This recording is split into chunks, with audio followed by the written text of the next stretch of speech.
विद्यार्थ्यांनो नमस्कार. 9th standard maths 1मधील 7th चॅप्टर स्टॅटिस्टिक्स आपण घेतोय, ज्यामध्ये आपण स्टार्ट केला होता प्रॅक्टिस सेट 7.3. बघा, लास्ट लेक्चरला मी तुम्हाला सगळ्या डेफिनेशन व्यवस्थित क्लिअर करून सांगितल्या होत्या, ज्यामध्ये पहिला भाग आपण शिकलो होतो क्लास म्हणजे काय, की जेव्हा आपण खूप मोठा असा डाटा घेतो आणि तो डाटा आपण सिंगल नंबरमध्ये त्याचं कन्सिडर किंवा त्याला आपण डिवाईड करू शकत नाही, तेव्हा आपण काही ग्रुप्स तयार करतो. म्हणजे 10 to 20, 20 to 30, 30 to 40 असे काही जे ग्रुप्स तयार करतो ना, याला आपण बोलतोय सर्टन ग्रुप्सला अ क्लास. क्लासनंतर बघा, सेकंड पार्ट तुम्हाला मी शिकवला होता, तो म्हणजे क्लास लिमिट. ठीक आहे. Class limit that means suppose 10 to 20 बोलताना मी 10 to 20 असं बोलतोय, 10 - 20 असं नाही बोलत आहे. 10 to 20 या क्लासमध्ये जर मला क्लास लिमिट लिहायची असेल तर बघा, दोन प्रकारची क्लास लिमिट असते. फर्स्ट तो आहे तो म्हणजे हा 10. या 10ला आपण बोलतो आहे लोअर क्लास लिमिट, अँड हा जो 20 आहे याला मी बोलतो आहे अप्पर क्लास लिमिट. या गोष्टी ऑलरेडी तुम्हाला शिकून झालेल्या आहेत.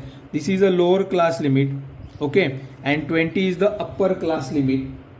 त्यानंतर तिसरा पार्ट मी तुम्हाला शिकवला होता, तो म्हणजे फ्रिक्वेन्सी. फ्रिक्वेन्सी म्हणजे काय हेही तुमच्या लक्षात आलं आहे. बघा, फ्रिक्वेन्सी दॅट मीन्स एखादा नंबर हा किती वेळा आला आहे. सपोज असं लिहिलं बघा, 10, 11, 20, 21. तर 10 अजून एकदा इथे लिहिला, सपोज 10. तर 10 हा जर 2 वेळा आला असेल तर मी 2 टॅली मार्क्स देणार आणि इकडे लिहिणार 2. मग या एखादी संख्या ही किती वेळा येते, नंबर ऑफ ऑब्झर्वेशन्स किती वेळा असतात, ज्याला आपण बोलतोय फ्रिक्वेन्सी. म्हणजे बघा, फ्रिक्वेन्सीला मी असं नाव दिलं होतं, total number of observation in each class, it is called as the frequency of that class. 11 1 time आले, that means frequency of 11 is 1. Okay, म्हणजे असं काही आपण शिकलो होतो. सपोज 20 20 20 असे 1 2 3 टाईम्स आले, तर मी काय करणार, 20च्या इथे सपोज आता क्लास असेल किंवा नुसता नंबर असेल, तर 23 टाईम्स आले, that is the frequency of 20. एखादा क्लास असेल म्हणजे 11 to 20, मग 11 to 20 मध्ये 11 20 20 20 किती वेळा आल्यात संख्या, 1 2 3 4. मग that is the frequency of that class 4. हे सगळं आपण शिकलेलो आहोत. ओके. त्यानंतर सगळ्यात महत्त्वाचा भाग मी तुम्हाला शिकवला होता, तो म्हणजे विड्थ. ठीक आहे.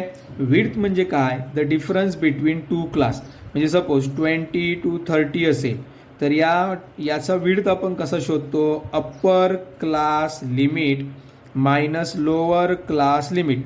मोठी संख्या मायनस छोटी संख्या, 30 - 20, that means width of that class is 10. आणि त्यानंतर आपण लास्ट भाग शिकलो होतो सगळ्यात महत्त्वाचा, तो म्हणजे क्लास मार्क. ठीक आहे.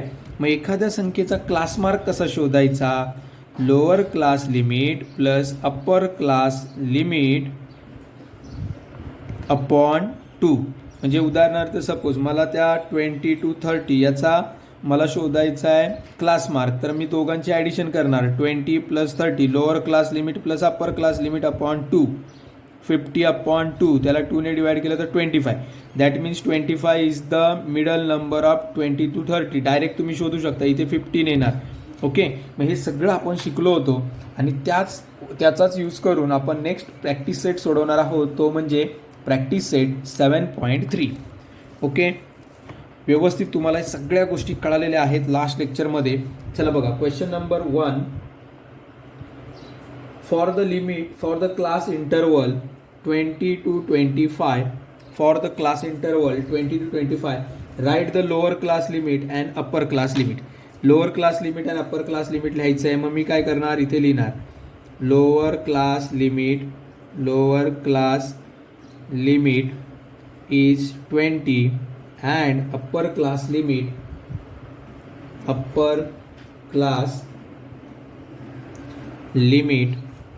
is 25.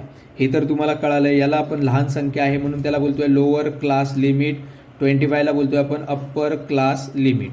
Okay, first question clear झाला. सेकंड क्वेश्चन, अप्पर क्लास आणि लोअर क्लास दोन्ही तुम्हाला आता कळलेले आहेत. Okay, find the class mark of 35 to 40 याचा क्लास मार्क शोधायचा आहे.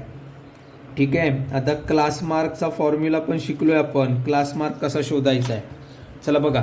क्लास मार्कचा फॉर्म्युलाने गेला तरी चालेल. Class mark is equals to lower class limit plus upper class limit upon 2. म्हणजे काय, हा जो 35 to 40 यातली लहान संख्या प्लस मोठी संख्या अपॉन 2, दोघांची ॲडिशन करायची. किती येते ती बघा, 75/2.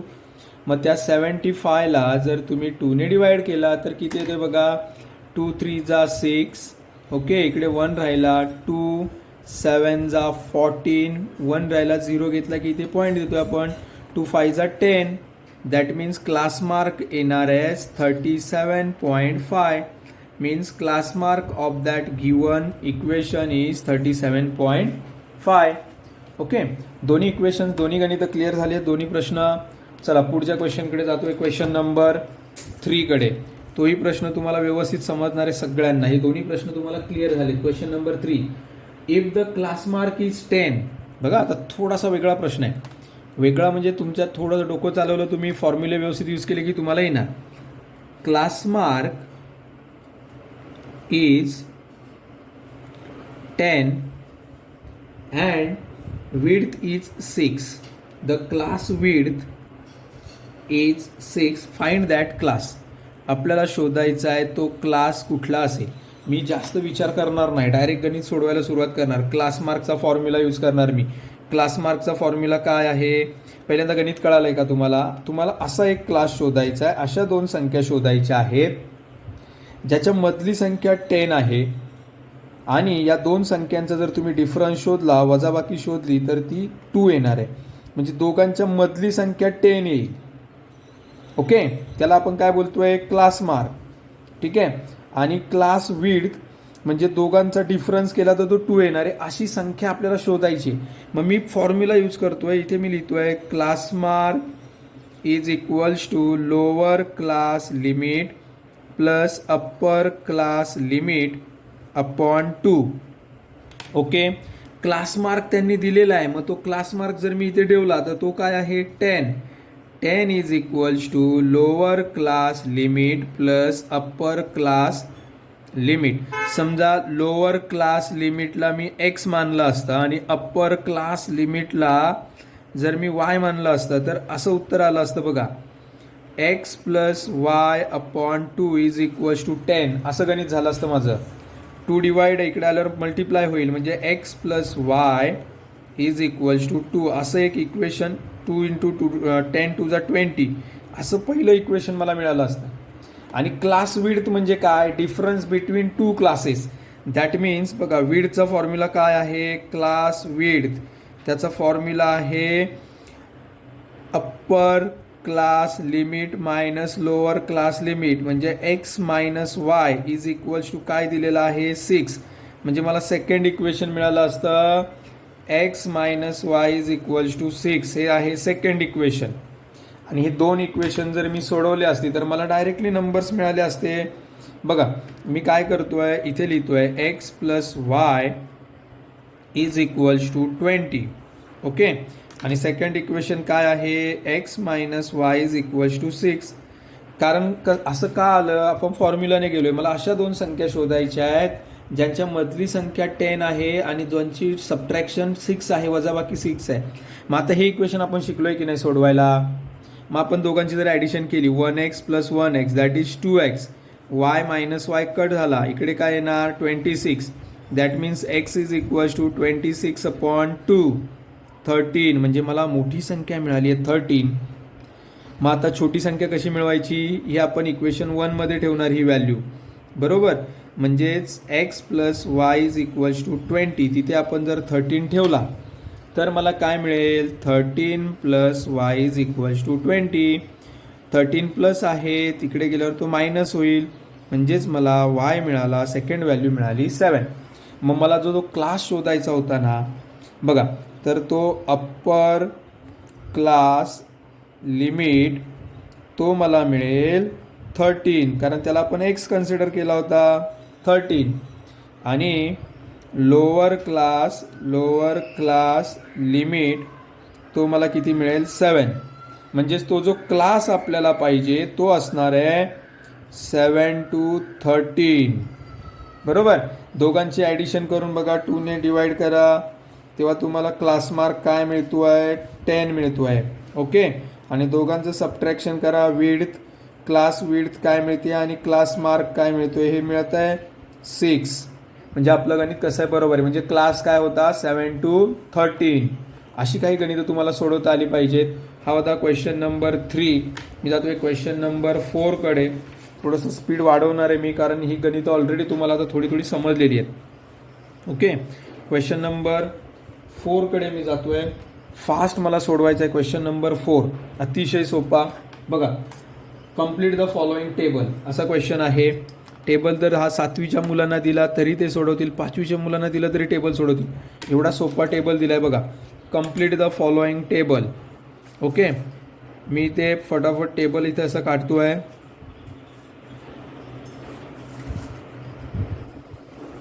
बघा, असा हा टेबल दिला आहे.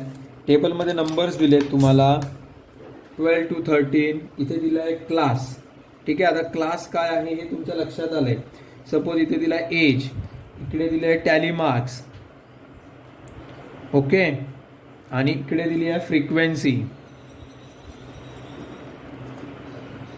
12 to 13 वाचताना मी वाचतोय 12 to 13, 13 to 14, 14 to 15 and 15 to 16 हे दिलेलं आहे त्यांनी सगळं आपल्याला सोडून. ठीक आहे.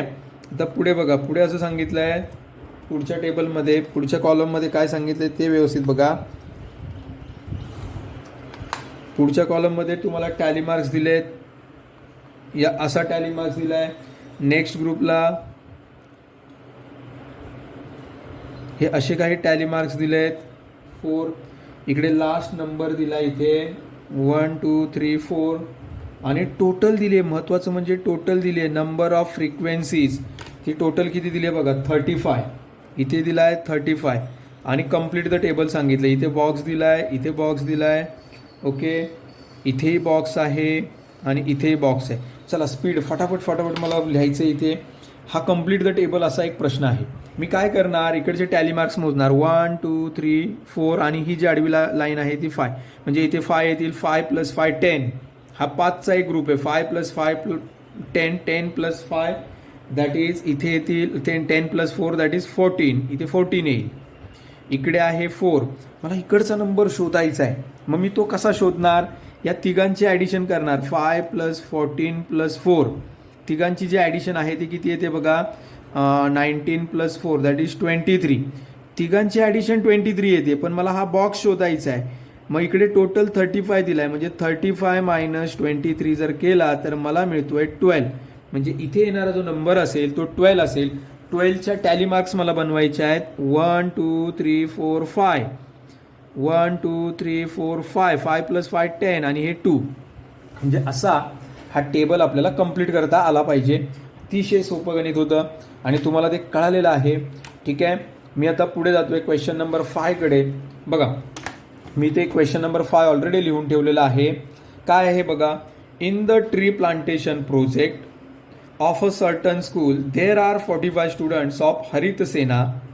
The record of trees planted by each student. प्रत्येक मुलाने किती झाडं लावली ट्री प्लांटेशन प्रोग्रॅममध्ये. म्हणजे वृक्षारोपणाचा कार्यक्रम होता शाळेमध्ये.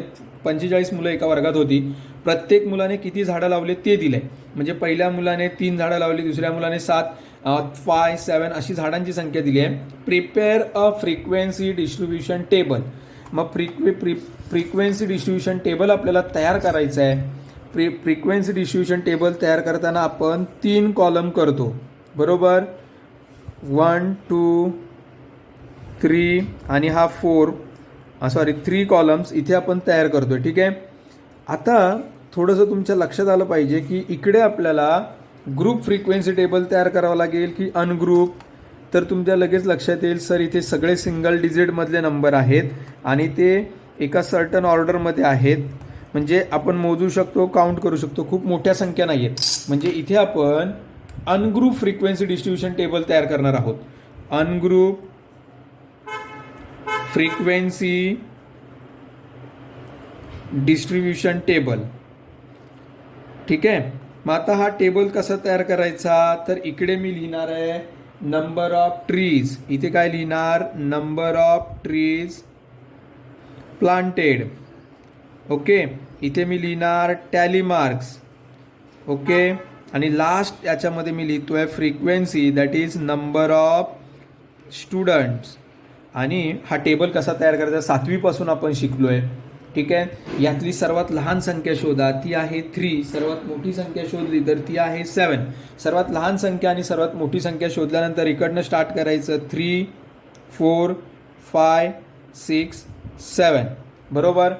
आता काय करायचं आहे, टेबल तयार करताना एक अंक कट करायचा 3च्या इथे एक टॅली मार्क्स द्यायचा, 5 कट करायचा, 5च्या इथे टॅली मार्क्स द्यायचा, 7 कट करायचा, 7च्या इथे एक टॅली मार्क्स द्यायचा.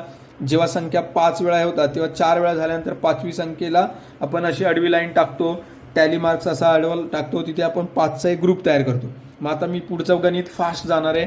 मी डायरेक्टली आता 6 किती आहे ते मोजून घेतोय. 1 2 3 4 5 6 7. 7 टाइम्स आहेत 6. मी डायरेक्टली इथे असं लिहितोय 1 2 3 4 5 6 7. इथे लिहिला मी 7. त्यानंतर मी 4 मोजतोय 1 2 3 4 5 6 7 8 9 10. 4 जे आहेत ते 10 टाइम्स आहेत आणि इकडे एक 11 ऑलरेडी, म्हणजे 1 2 3 4 5 6 7 8 9 10 आणि 11, म्हणजे 11 टाइम्स. हे 10 आणि हा 11, म्हणजे 11 टाइम्स आहेत 4. मी मोजतोय 3 किती टाइम्स आहेत, ऑलरेडी एक झाला इथे. आता 2 3 4 5 6 7 8 9 10. 10 टाइम्स आहेत 3. 1 2 3 4 5 6 7 8 9 10. 10 टाइम्स आहेत 11. त्याच्यानंतर मी पुढे जातोय, 5 किती टाइम्स आहेत ते मोजतोय. इकडे 1 2 3 4 5 6 7 8 9 10 11. 11 टाइम्स आहेत 1 2 3 4 5 6 7 8 9 10 आणि 11. ओके. लास्ट आहे 7. 1 2 3 4 5 6. 6 टाइम्स आहेत ते म्हणजे 7. मग असं सगळं झाल्यानंतर, हे सगळे मोजल्यानंतर मला इकडे टोटल करावी लागते. इथे मी लिहिणार टोटल, ज्याला मी नाव देतोय n, किंवा त्याला मी लिहितोय समेशन ऑफ f. सगळ्यांची टोटल करा, ती बरोबर 45 येते. असा हा फ्रिक्वेन्सी डिस्ट्रीब्युशन टेबल तुम्हाला तयार करता आला पाहिजे आणि तुम्हाला येतोय असं मी लक्षात ठेवून आज आपण स्टॉप करू. थँक्यू.